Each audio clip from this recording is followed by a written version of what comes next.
Et puis l'actualité internationale, elle reste aussi marquée par ces combats qui se poursuivent dans la bande de Gaza.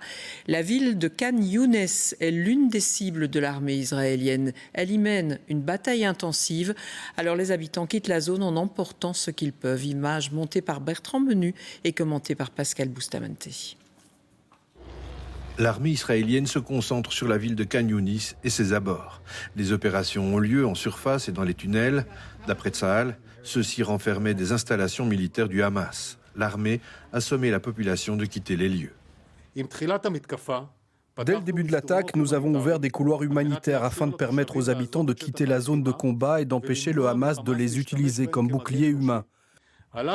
Même si le Hamas empêche les habitants de partir, 100 000 habitants ont déjà été évacués rien que dans l'ouest de Khan Younes.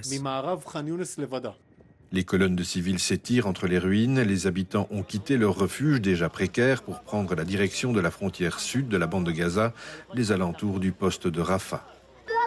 C'est une situation très difficile. Les avions israéliens nous ont ordonné d'évacuer la zone et leur limite est 14 heures. Toutes les écoles ont été fermées. Regardez, ils étaient des milliers dans les écoles. Le monde nous observe. Il ne nous envoie qu'un morceau de viande et une boîte de fromage. Les réfugiés sont passés de la précarité au dénuement le plus complet. Le long cortège a été encadré par l'armée qui fait en sorte qu'aucun militant du Hamas ne se glisse parmi les civils.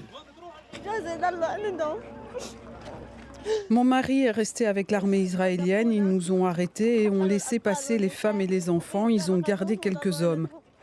Les affaires de mon fils sont avec mon mari. Il fait froid et tous les vêtements et les couches de mon enfant sont avec lui. Pendant que les civils fuient les opérations militaires, en coulisses, les négociations se poursuivent sous l'égide des États-Unis et du Qatar. L'espoir est d'obtenir une trêve ainsi que la libération des derniers otages israéliens retenus par le Hamas.